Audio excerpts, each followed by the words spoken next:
But I'll leave time at the end for them as well. So we're going to hop right in. I've got a pretty presentation for you. Just going to full screen it. All right. So this is the science of our stuff.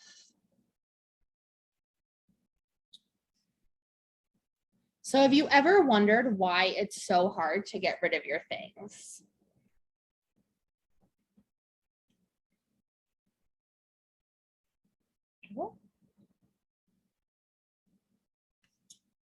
So you can think about that question and kind of think about what's coming up for you as I pose it, and I'll do another little introduction of myself.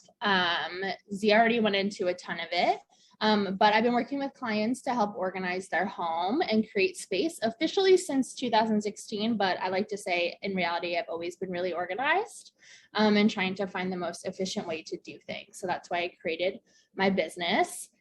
So you probably know me already from my yoga hat, from yin classes on Mondays, and covering other classes over the past few years. But this is what I do when I'm not teaching yoga. I help you organize. So some of the most important things I've learned, and actually we're going to get into this first one a lot today, is that it's not about the things, but it's really about the attachment that we have to them. At the end of the day, realistically, most things can be replaced if we need them to be. And really truly believe, and this kind of comes in with like my yoga work as well as my organizing work, our inner space completely impacts our outer space, and our outer space completely impacts our inner space. So some of the ways that I work a little differently, and that's kind of like how the science aspect and the psychology aspect and that attachment comes in, is that because of my training as a yoga teacher, I really work from a holistic approach. I really care a lot more about why, like what is going on with the attachment to your things, instead of just telling you, throw this out, keep this. And even with making any rules like, oh, if you haven't worn it in 6 months, if you haven't worn it in a year, it's really more about that exploration. And that is 100% what I do when I'm working with people. And it's all about providing support, accountability, and I'm never judging anyone when I work with them. So you're in the right place tonight if you struggle with letting things go, if you get frustrated by your stuff, and if you're ready to break through some of the barriers and actually start letting go of some of that stuff today. So here's the plan. We're going to look at some of the science behind the attachment, how the stuff is actually impacting you on a day-to-day, and then we'll actually look at some action steps you can take and how to like create a plan to start to let go of that attachment.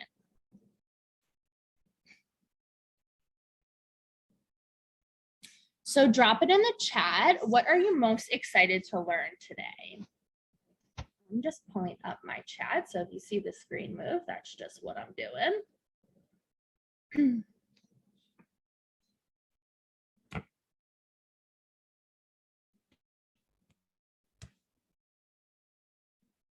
There we go. How to get unstuck from stuff. Hold on, my computer's been a little funky. I'm still here, I promise. What else? What are you most excited to learn today?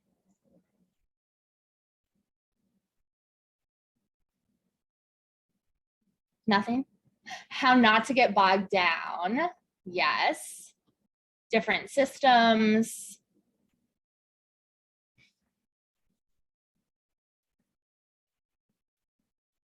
Losing the guilt, that's a great one. New ways of looking at things.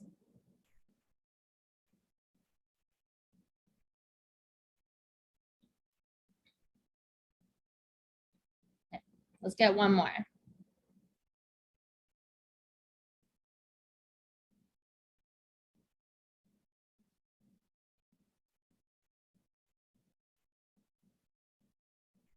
Nothing. You're just noticing all your stuff now. Why you can't let go of certain things. Yeah, amazing.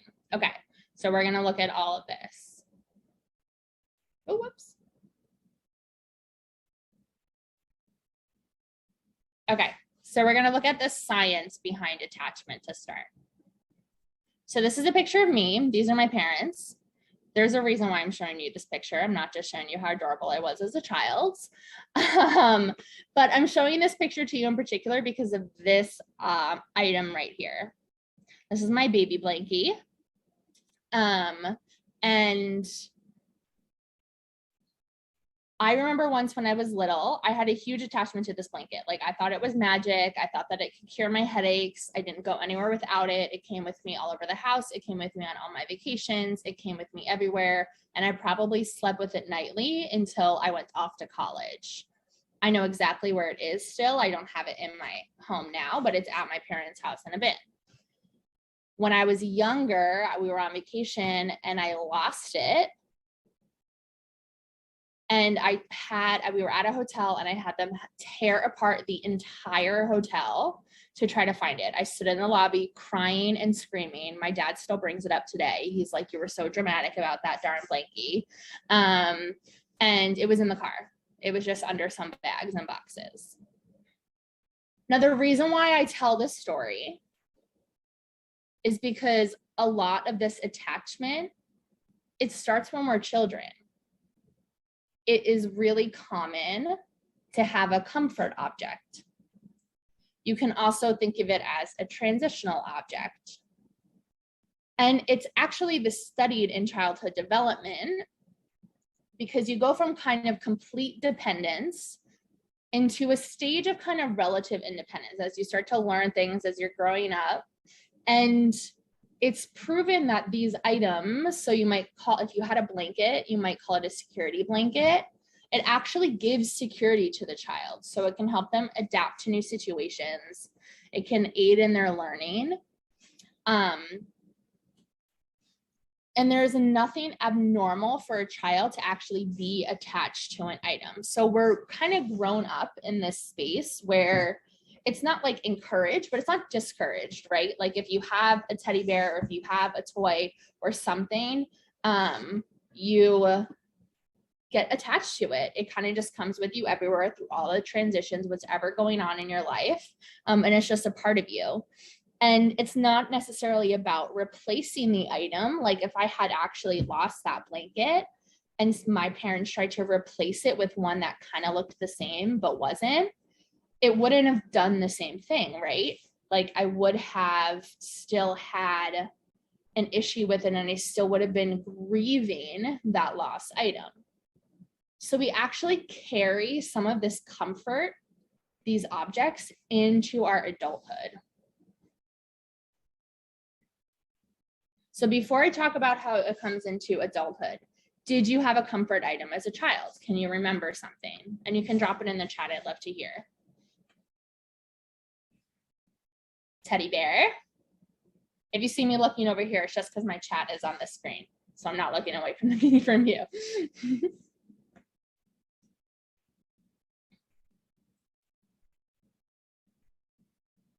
Favorite dress. Yeah, it could be an outfit. Stuffed animal. Ellie the elephant. I love that you have the name. What else?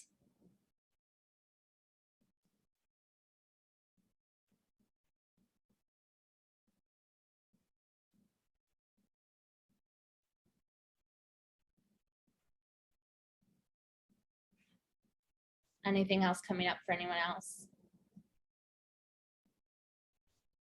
My follow-up question to that, while you're now like going back and like, do I have an item? Or you might still have it. Do you still have it? And if you do you know where it is? So like think about your teddy bear, think about Ellie the elephant. Like I know that my blanket is at my parents' house. On display, I love that. So it comes with you everywhere still.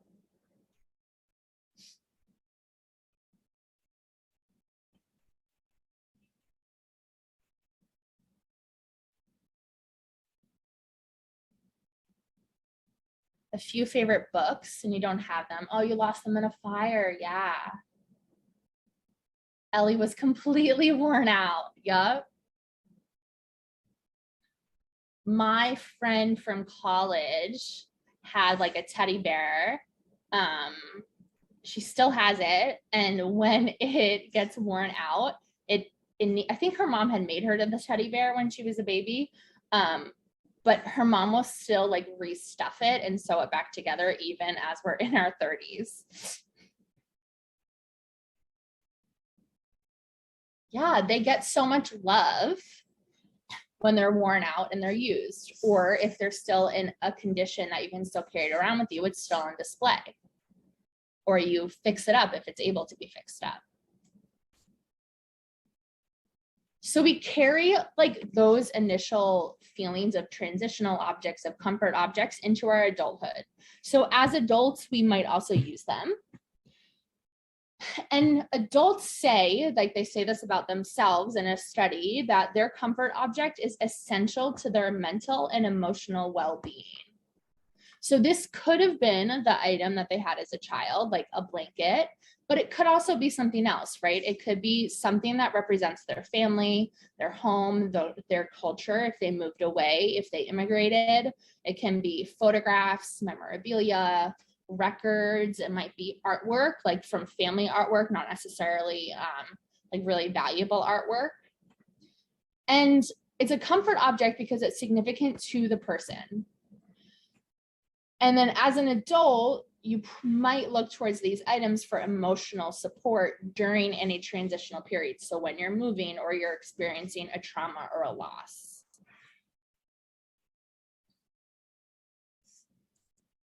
So that comfort object that we have as a child kind of dictates how we start to perceive these inanimate objects around us and how we place value on them.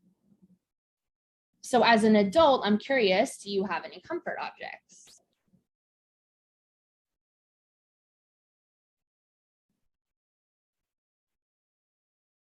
And if you ever want to share anything private with me, feel free to like just chat me if you don't want to share it out to everybody. But we're all friends. Oh my God, pets totally count. My pet is, you can't see her, but she's right here. A favorite vest to wear when it's cold. Yep.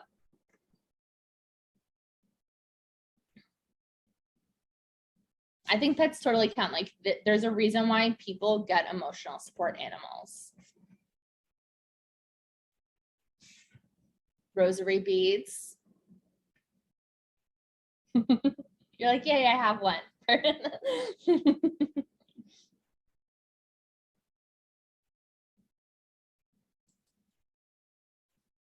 Okay.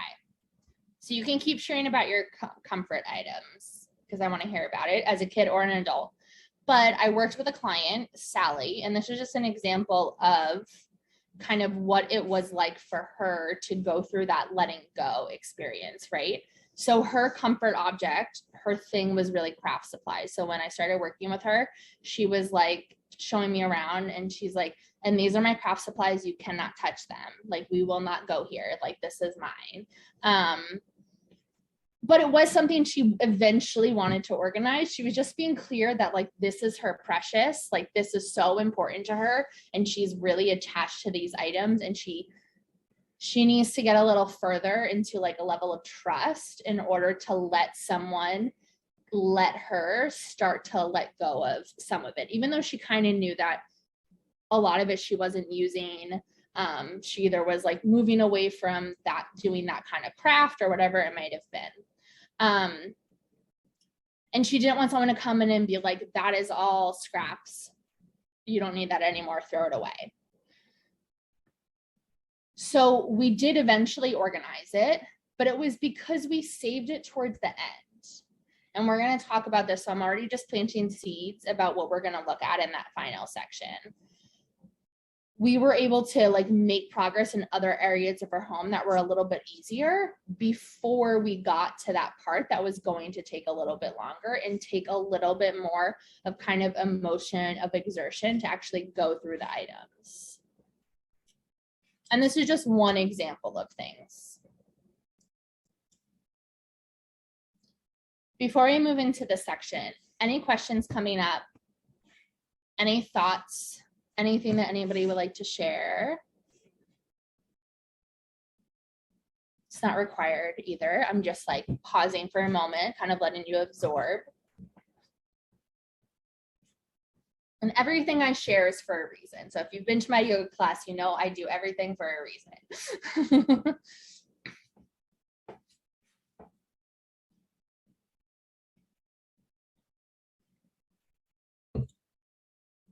All right. So now we're going to look at how kind of this stuff is impacting us. So a little bit more of that value on the attachments and the stuff. So how does your stuff impact you? It's just something to start to think about. And because we're all home, it's kind of a unique thing, right? Doing this on Zoom is that you can actually kind of take a look around, like if you're actually at home right now, depending on where you're at, and just start to kind of observe what's around you and what emotions are coming up. Brings back good memories. I love that. And kind of what emotions are coming up, if there's any, kind of what like things that you're adding to your to-do list, maybe like, oh, I need to dust, I need to throw that out. And it's totally normal for you to be pulled away by those distractions. Makes you feel cozy.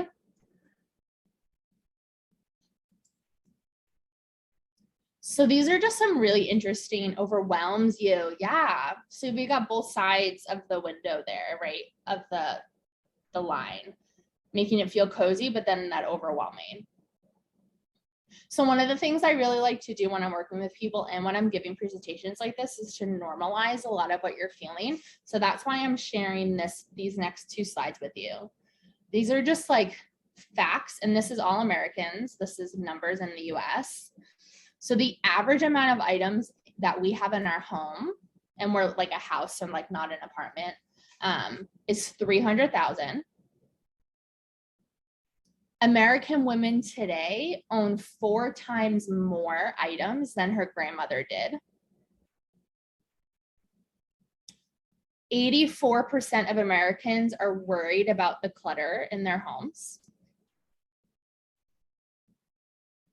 And just about 6% of the population is affected by compulsive hoarding, which accumulating clutter and accumulating stuff and hoarding is very, very different. We're going to touch on that like a smidge, but we're not going to go too in depth into that. What fact on here is calling out to you? Like, wow, that's super crazy.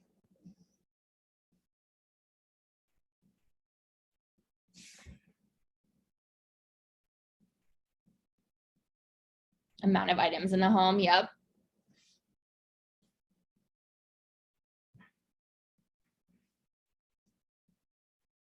Four times what your grandmother had, yep.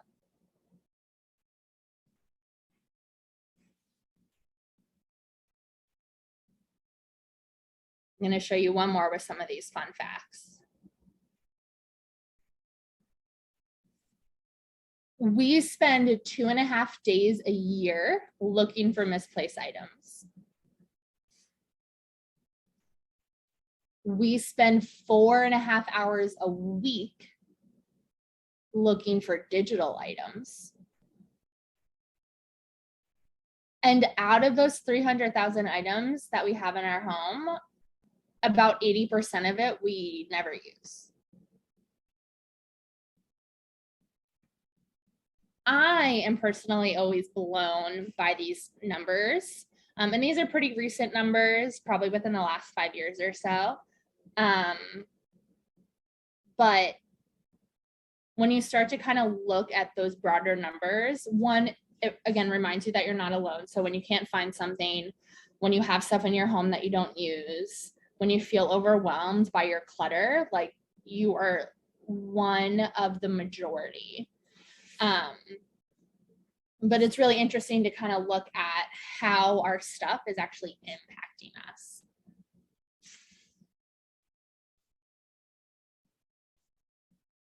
So some of this attachment that we have to the stuff that we're keeping in our homes, it can come from our self-worth.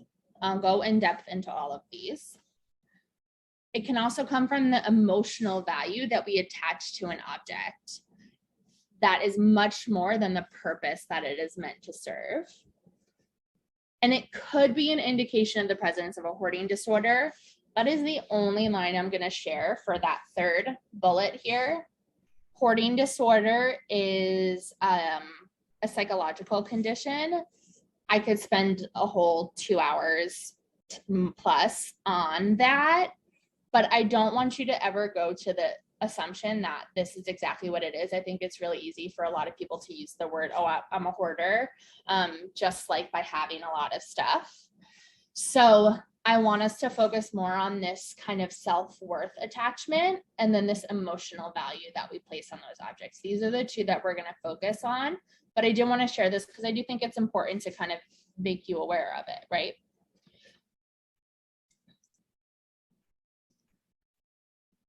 People struggle the most to part with possessions that lack monetary or functional value.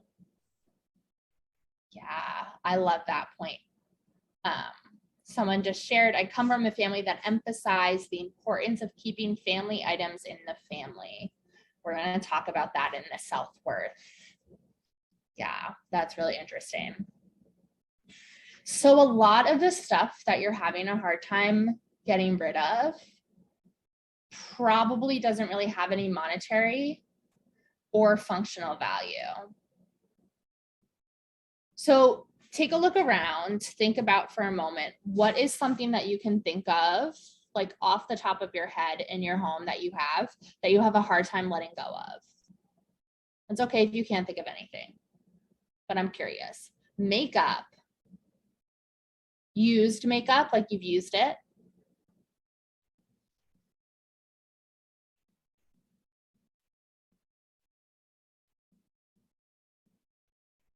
Yes and no. Okay. Yep. I mean, it's functional, like empty cases. Yeah. So maybe less functional with empty cases. But especially if it's been used, there's definitely not any monetary value with it. If it's not, it might just depend on how old it is. Letters and cards. Yep. Yeah, there's definitely no like monetary value in that. That's totally memorabilia. That's totally emotional attachment. Threw them out while spring cleaning. I love it. Books related to your former profession. That is, we're going to talk a little bit about that too. That is totally emotional. That's a life that you no longer have. What else?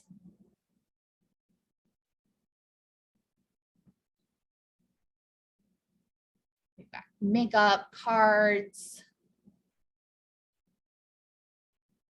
books. Anything else coming up? I love to hear what people have. Clippings. I love that. Clippings of articles on how to eliminate clutter. I should have looked up that fact, but there's totally some sort of like statistic out there about when you're having trouble getting organized, the amount of organizational books and articles and organizing supplies that you purchase that end up creating a little bit more clutter. Sports and military memorabilia. Yep. Yeah, so there might be some monetary value with some of that, but probably family, especially the military stuff, I'm assuming here. Notes and workbooks from high school and college.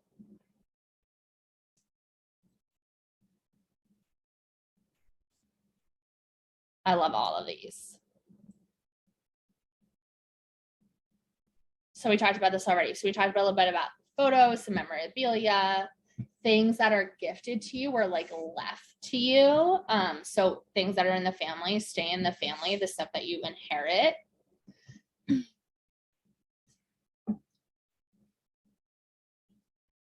boyfriend's military stuff. For a second, because you put the laugh face in between, I was like, you're collecting boyfriends? I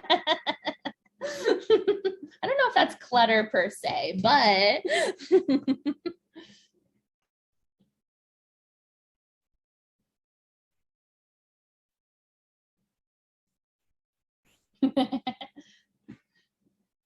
yeah, things that your deceased husband kept that you don't value, but it was his. That's totally emotional. And you value it because it was his. So that's where your value comes in.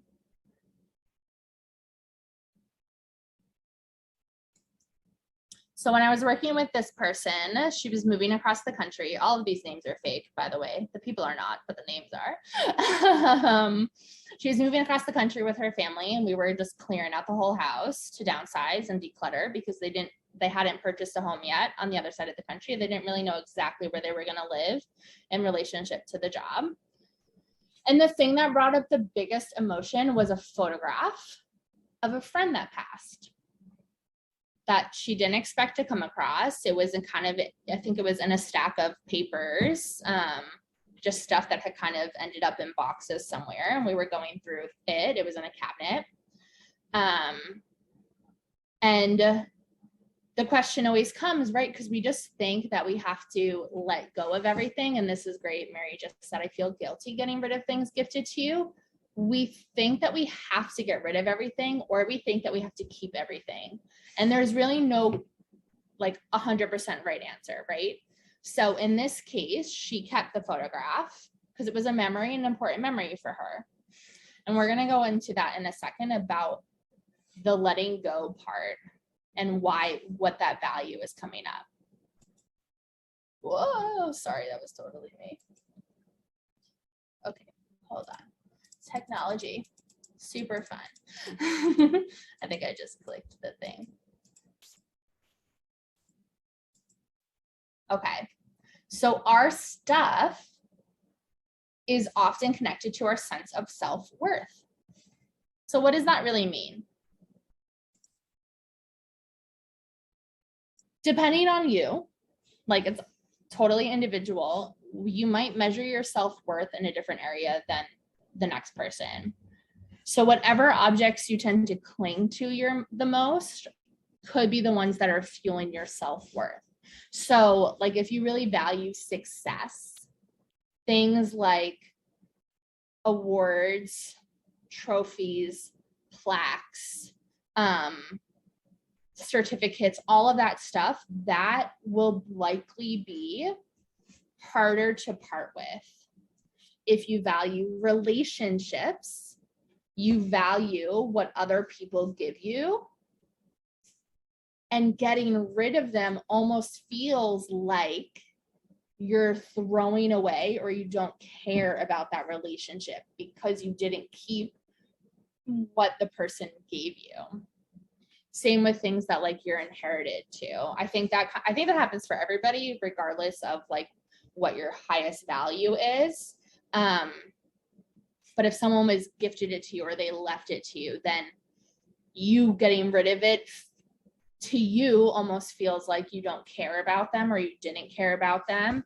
And the item, if you're feeling burdened by it, you kind of end up in like this fight with yourself almost, because you're like, they left it for me because they wanted me to have it, but I don't want it. And now I don't like it, but I have to keep it because I liked this person and I love them and they left it for me. So like it kind of ends up in this like circle. Is that resonating?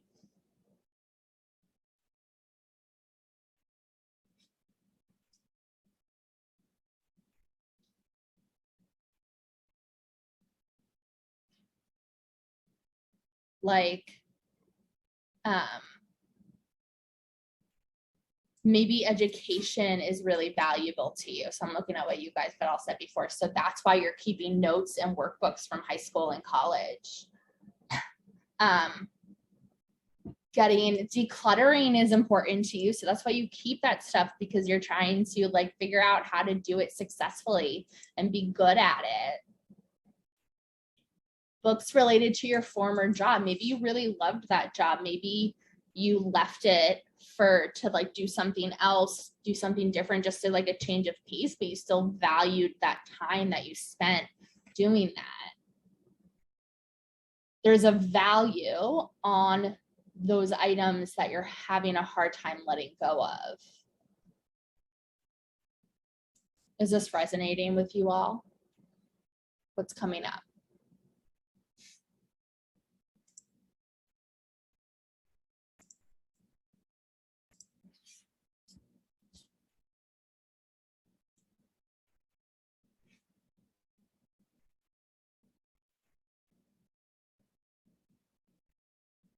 Nothing.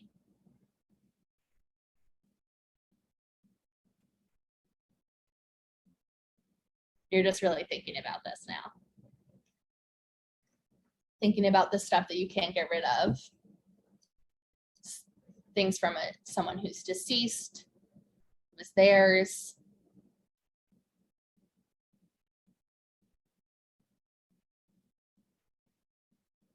So what actually happens when it comes to getting rid of these items, it can lead to real grief. It can lead to feelings of sadness. It can even lead to depression. And you have to kind of figure out what is most important to me. Is keeping this item, even though it feels heavy, easier than going through grief. So if you have a bunch of items that are from somebody who passed, you've lost them. So getting rid of the items is losing them again. And that is 100%, that's what's going on in your body. So it is normal and is expected to feel like it's impossible, because both of those are not really the greatest options.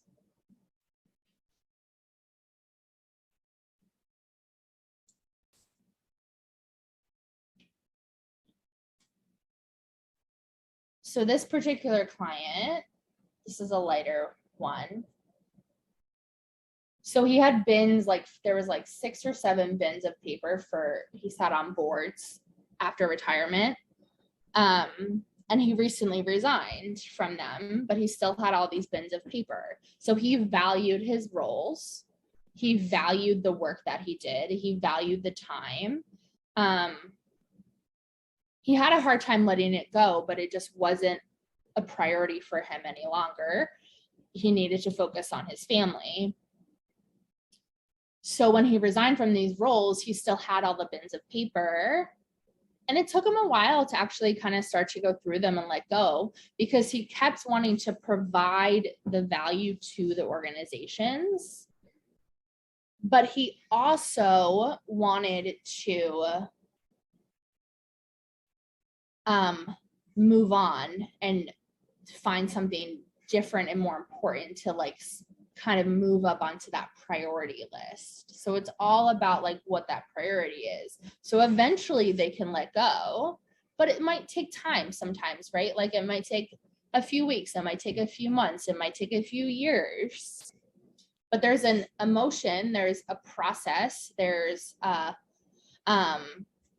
cycle that kind of has to occur, stages that you have to kind of experience in order to let that go. So we shared a little bit about this already, but what else is coming up for you all?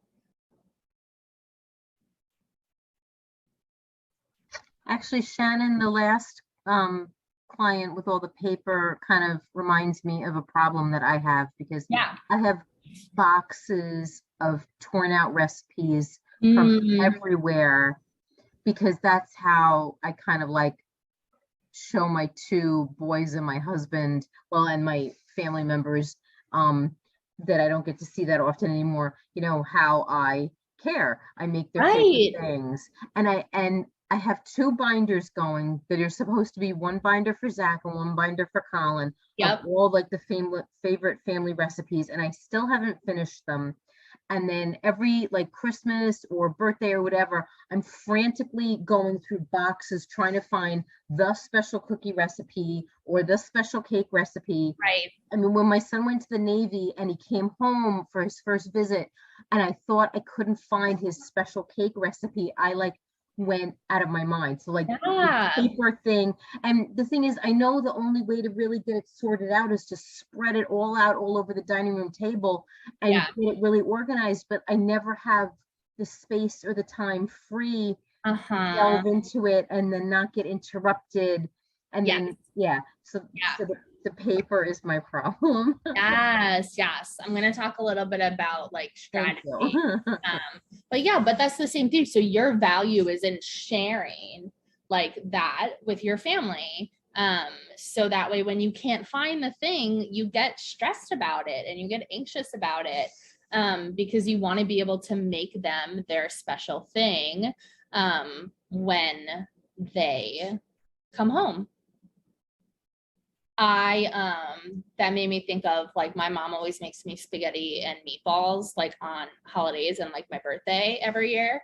And she makes the meatballs from scratch, and she's always like, you need to learn how to make them.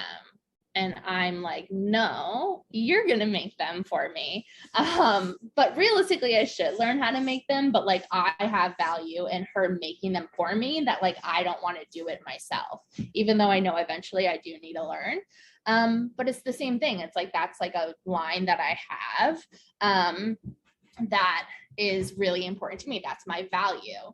So you can, when you start to think about this value on the things, you can kind of be like, oh yeah, this is why I react like this when I can't find it. This is why I react like this when someone's coming home and I want to give them this thing. And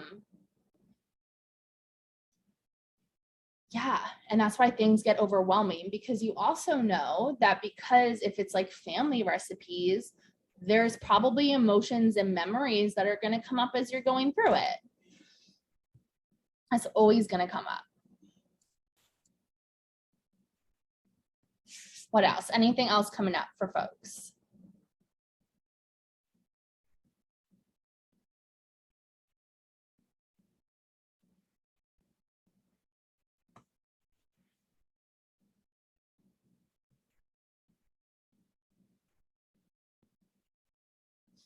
All right, so we're going to move into our third section. So the letting go. So we've established already that these feelings of attachment to our stuff and the things kind of start to get ingrained in us in childhood, because we're transitioning, we're growing up, we're becoming more independent. So we start to kind of attach to these inanimate objects around us, as a feeling and sensation of comfort. But then we kind of hit a point where we want to start to let go. So how can we do that? Yeah.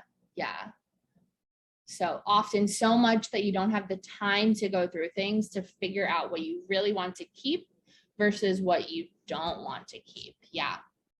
Because it's a process, right? Like, I'm not going to pick up this piece, this pile. This is just like my to-do, my list of things I'm working on. Pick up this thing and be like, okay, well, it's all garbage. It's like, actually, I need to go through each piece of paper here and make sure that it can actually go in the garbage, because you don't know, like maybe my social security card is in here. I don't know. I know it's not, but you know, you don't know what's kind of like hidden in the little itty bitty pieces. And you don't want to throw something away that you didn't mean to. So I want you to think about an area in your home that you feel a lot of this attachment. So we looked at some items, but can you think of like an area? So maybe it's like a closet or a room or like a cabinet or something that you feel like those are like the items that are going to be really hard. Like those are my memories. Those are the things that are my, are someone that passed away. And there might not be like a particular place.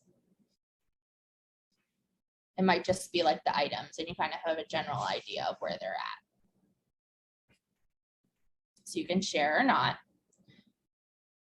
But I also want you to think about the flip side. So is there an area in your home where you don't feel as much of an attachment?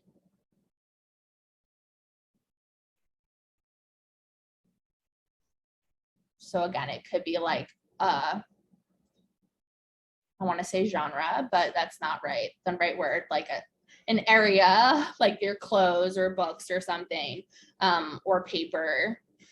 And it might not even be like a feeling of attachment. It might be a feeling of overwhelm. I think that feeling of overwhelm is what prevents us from starting. And then that attachment is what prevents us from actually letting go.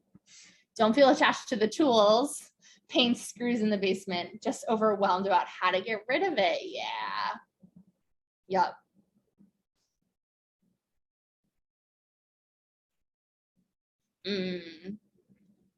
All the areas in your home feel like problems, don't have a big enough house to have a special nook that is my own.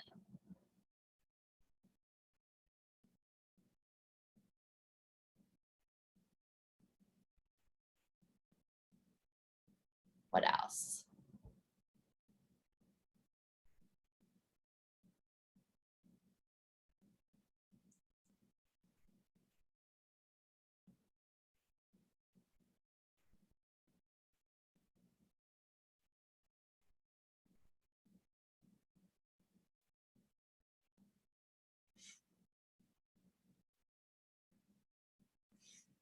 For me, I feel like it's just easy to go through clothes.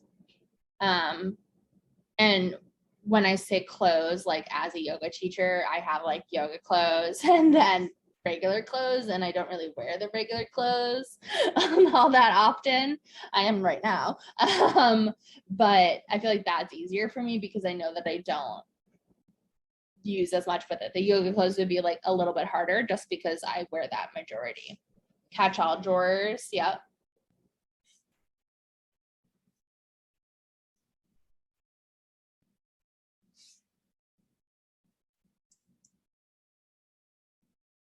So what I always say, and the reason why I want you to start to think about it, is to start in the area that you identified as a not as attached. So like the tools and the paints, and the screws and all of like that stuff. So it could be clothes, it could be books. Books are really hard for me personally. That would be at the bottom of my list. Household items, catch-all drawers. So it could be like a specific thing. It doesn't have to be like a category. That's the word I was looking for before. A category of things. You should never start with like your boxes of pictures or someone who has passed away, their stuff, or like those memorabilia items. Like those are the things that you kind of want to start to make the progress in the getting rid of the easy stuff. So like your tools and your paints and your screws, you know, you want to get rid of them. So you just need to figure out like who's going to take them. How do I get rid of, how do I recycle the paint? How do I throw away the paint? As opposed to, oh, I'm probably going to cry when I go through this, or this is going to take me forever. And I also think that it can be really hard at first to understand that even going through that junk drawer, it's hard to do those things really quickly. Like a drawer is a little bit easier depending on how big the drawer is.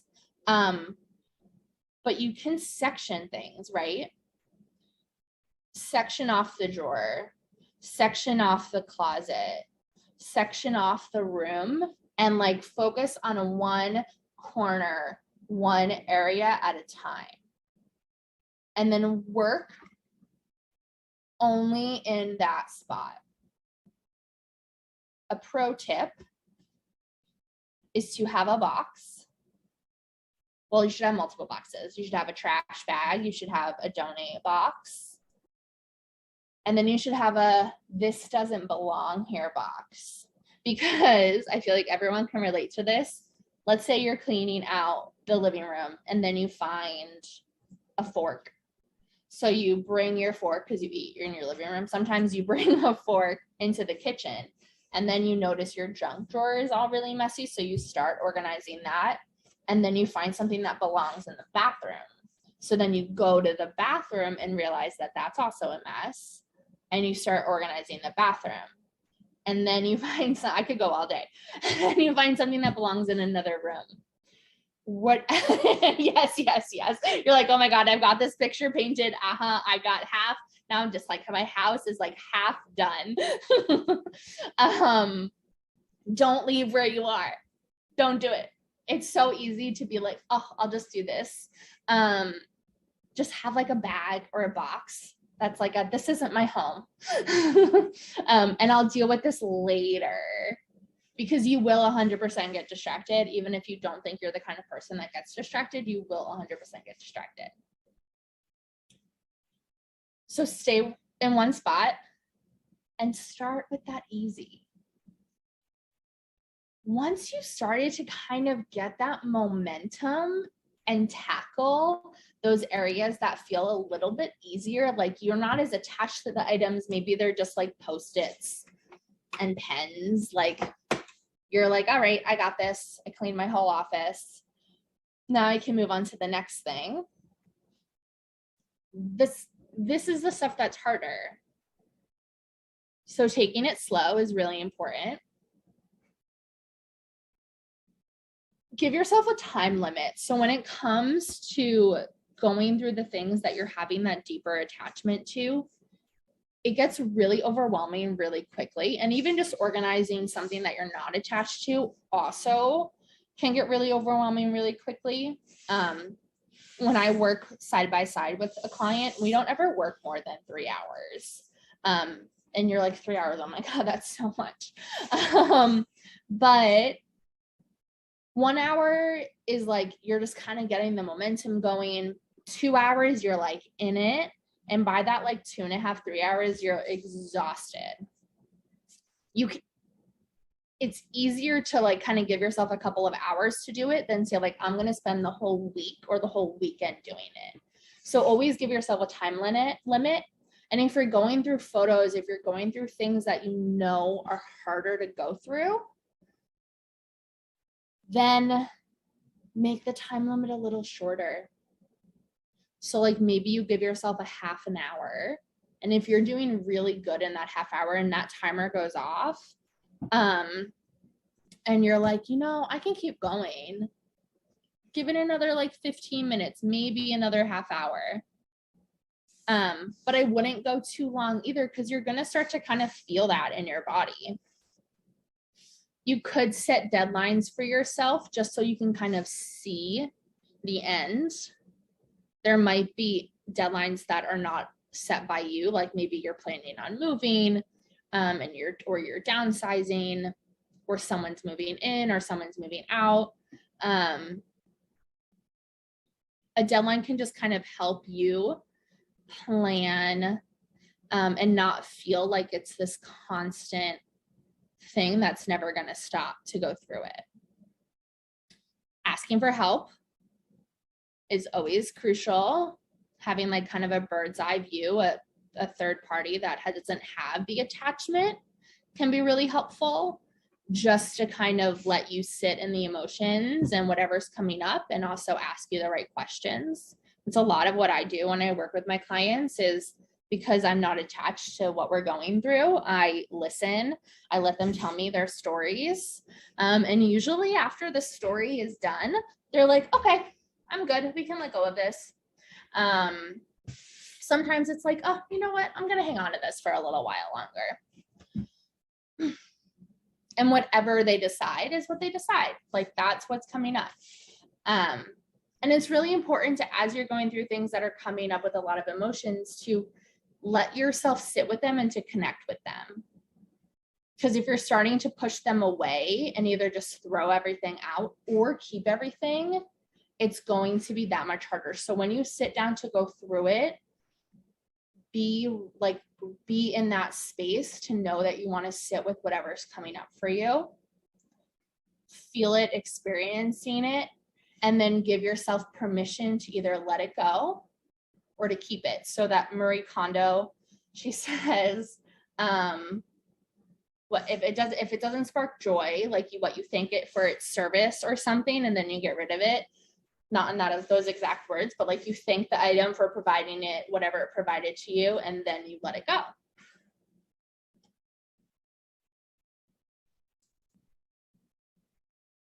So this one, lots of artwork, lots of craft projects. I'm sure anybody with kids or grandkids can imagine this. They bring home a ton of stuff from school. They do a ton of stuff at home, but you want to keep the memory, but there's too much physical to keep. Like the pile is like 6 feet tall.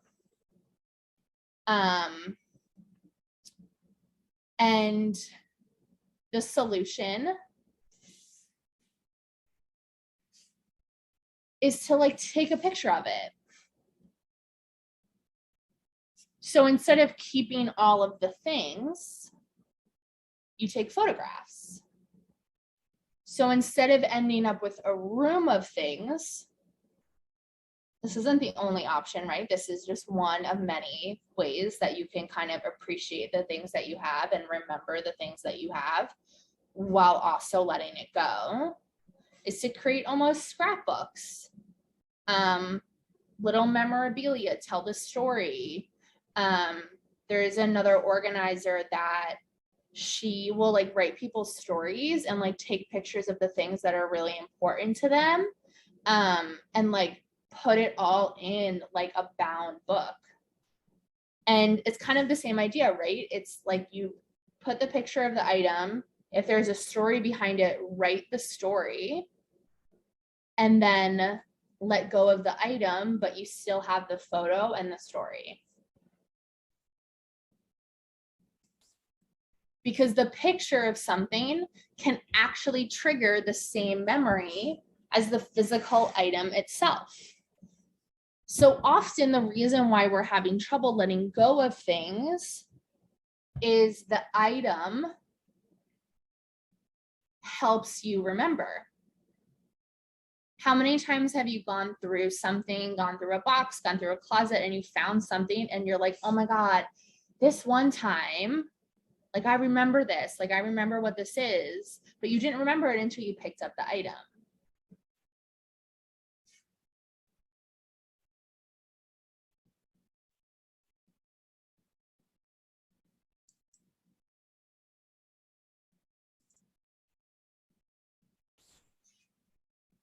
No one.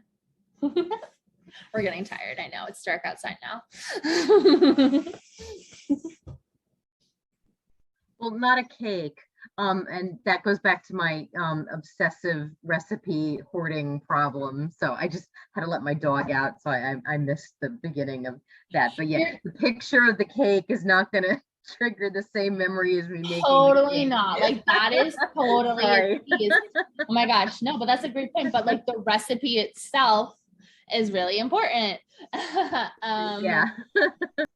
Like, so the recipe is what you could say is the picture. So it's not about like the cake, right? It's about how that's made. Yeah.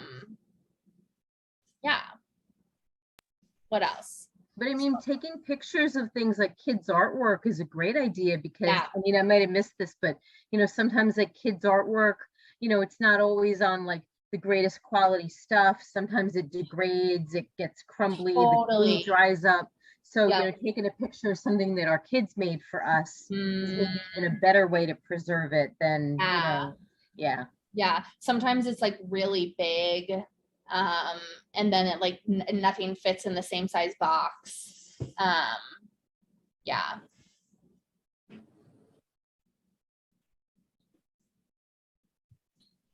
And then some of it, I'm just going back through like some of what you guys have shared too, is that like, maybe it's not taking a picture of it. Maybe it's not an item that you necessarily like need the memory of. But again, it goes back to that value piece where that's something that's really valuable to you, and letting it go can be that experience and feeling of grief.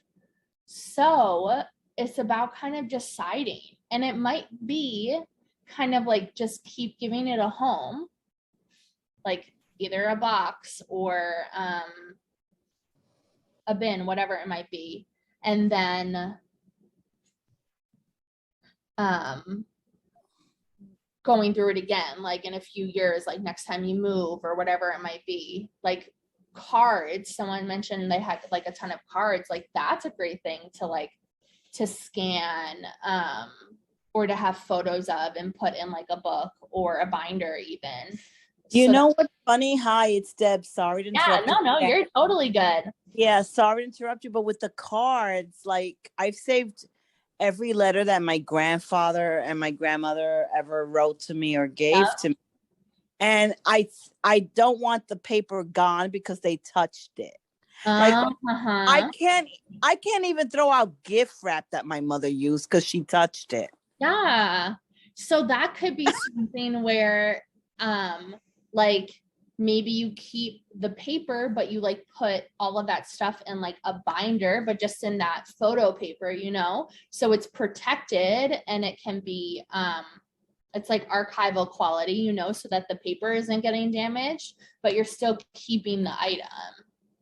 I actually have everything really neatly organized, believe it or not, but I still should not save everything. Like even my nieces, when they used to be little and they're now in their 20s and early 30s, no, God, no, they're not 30 yet, but like I have a big a drawing made on styrofoam. I guess Florida wasn't environmentally conscious at that time, but I have the drawing made on styrofoam that she did in school. And I'm like, oh God, this is a styrofoam thing, but I can't throw it out or take a picture of it. I just, you know, like that was the piece you worked on. So yeah. And so that's where like the giving permission comes in. So sometimes it's really about like, no, you know what? This is really important to me.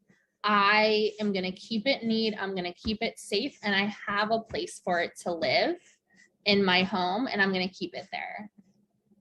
Like, that's the thing that I think that's really important, is that clearing out clutter is about clearing out the things that you don't want. It's about the things that are making you feel stressed and overwhelmed and anxious, and the things that are preventing you from being able to move through your day a little easier. So you're probably not going to look for those letters or the artwork on a regular basis. And I'm sure whenever you do need to go get it, if you want to go look at it for any reason, you know exactly where it is. But it's not impacting your ability to like find your keys. It's not impacting your ability to get dressed. It's not impacting your ability to do the things that you need to do from a day-to-day basis. So I think that we can get really easily to think like, oh, all of our stuff is just clutter, and it's not. It's your things. It's important to you. It creates your home. It creates that cozy feeling. And the overwhelming feeling comes from having things that we don't want, or things not being in like a logical place. Well, this class was very useful. It's like good. Talk about. I'm like it puts everything in perspective. Like, like I said, like as I said, I save everything that my grandparents, parents, nieces, ex-boyfriends. I'm 57, so I've had a lot of boyfriends in my life. And I've thrown out all their pictures. I'll just save one or two because I don't want like 100 pictures of the beach from 1980, you know, like so like stupid. That's a great thing. So like my I'm doing a photo project for my parents, so I'm digitizing all of their photos. Yes. And my grandmas wrote on the back of all their photos, and they've passed now, but the scanner actually scans the back. So like when I'm through the digital, I'm like, I'm not going to delete that because it's their writing. Or like if there's like a big family photo from like a wedding of someone who's maybe not married anymore to that person, we're keeping the family photo, like, but we're not keeping all the other pictures, right? So it's like, okay, well, this is like still really important, but we don't need to keep everything. It's like figuring out like, I'm going to keep one or two, and then we're going to get rid of the rest. Oh, I learned a lot from this because I threw out high school pictures. I've thrown out sable fur coats. Like that I regret. But like it monetary meant nothing to me. I didn't want the emotional attachment it reminded me of or whatever. Yes. And sometimes that emotional attachment is like, that's a good feeling and you want to keep holding it on. It's when that emotional attachment is starting to feel like a burden, that gets to be too much. So these Hello, Shannon. How are you? Oh yeah, hi. Hi. Yes, I have a policy for old home videos. My dad discovered a whole bunch of ones, some from my grandfather from 50 or 60 years before I was born, of polo grounds, which do not exist anymore, and it's incredible. Then he had these ones of the blizzard of 48, where I saw some relatives literally jumping off a second-story window into 12 feet of snow. Not that smart, but yeah, it was just an unknown history. And there's one of me in the early 90s when I was a teenager. I met George Bush Sr. right after he lost the presidency. I met him and shook his hand. But I mean, and those I want to keep. But I mean, there are things like my grandparents' 50th wedding anniversary. I mean, that I pretty much never ever will watch. But is that worth holding on to because it's their record of that? Yes, and I love that point too, because there are things that you might hang on to that you don't have any intention of doing anything with, but it's that family part, like it's that heirloom part, and it's like, well, this is important, like for ourselves, and we want to keep it or to pass it on to the next person or whatever it might be. Like so many people now are doing those like DNA tests. Like I think that would be something that like you should totally like keep to like pass on to future generations. So now they don't have to do that whole backlog of it. But those things are really interesting. They like tell your family story. Mm-hmm. I mean, an example of something that I thought I didn't want. I bought only 3 of the 4 high school plays that I was in, and the 4th one I wasn't really proud. I wasn't into the thing, and I remember that year I simply didn't pay the $10 for the DVD, so it just caused clutter. And 20 plus years later, I want to analyze how it was, even though it wasn't something I contacted the school, did not have it, and finally a student an old student in Maine sent it to me in VHS, and we converted DVD. And it wasn't what I expected, and it was better than I thought. But even though that wasn't something I took pride in at the time, it is just part of the history of what I did. So totally. Yeah. And it's fun to look at those things too. Like when I'm going through this photo project, I'm obviously doing it at my parents' house. Every time I find like a super funny picture, even though I've already scanned it, I'll be like, here, look at this one, or like, oh, look who this is, or oh, look how adorable I was. Just as a reminder to my parents. Right. So if you convert to disc, will you keep both the original VHS and the DVD like as a fail-safe in case one of them? I mean, I wouldn't keep the old one, honestly. I would keep the DVD or like the digital copy or like the drive or whatever it might be. The intention with the photos I'm doing for my parents is we're not keeping the original photographs. Some of them we are. They'd want to get like put them in frames and stuff if they were looking for them, but otherwise we're not keeping the photographs. Right. Yeah. So things I've mentioned already, but just reminders: start small, be patient, take breaks, one thing, one space at a time. If it's feeling really hard or really heavy, you can wait. Most of the timelines or deadlines are typically self-imposed, so know that you can kind of be gentle with yourself and just really allow yourself to sit with the emotions.